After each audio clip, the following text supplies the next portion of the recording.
உனக்கு ஒரு பொறுப்பு குடுக்குறேன்னு சொன்னாங்க. என்னன்னு கேட்டதுக்கு, இந்த குருவிய என் கையில குடுத்தாங்க.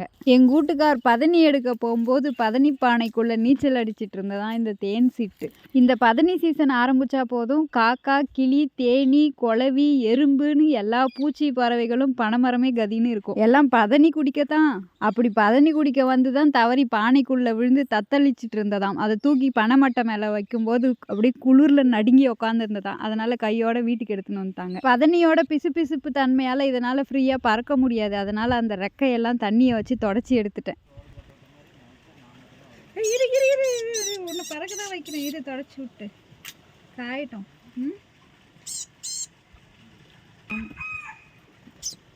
இரு காஞ்ச பிறகு பறப்ப இரு. ஐயோ நாய் பிடிச்சிரும். கம்முன்னு இருக்கும் கொஞ்ச நேரம். ஹேய் ஷோ இன்னுமா பூச்சி இல்லை அது குருவி.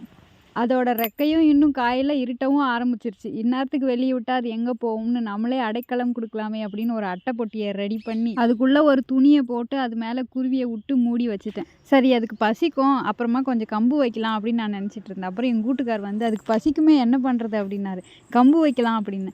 அது தேன் சீட்டு, கம்பெல்லாம் சாப்பிடாதுன்னாங்க. அப்போ தான் நான் இவ்வளோ மக்கா இருக்கேனா அப்படின்னு எனக்கு தோணிச்சு. நம்ம தேன் பெட்டியிலேருந்து எடுத்த தேனை வைக்கலான்னு குருவி பெட்டியை திறந்தா குருவி வெளியே பறந்து வந்துடுச்சு. நாங்கள் அதை தொல்லை பண்ணலை. இருந்தால் இருக்கட்டும், பறந்தா பறக்கட்டும் அப்படின்னு விட்டுட்டோம். கொஞ்ச நேரம் அங்கேயும் இங்கேயும் பறந்தது. அப்புறம் நைட்டு வெளியவே ஓடிடுச்சு.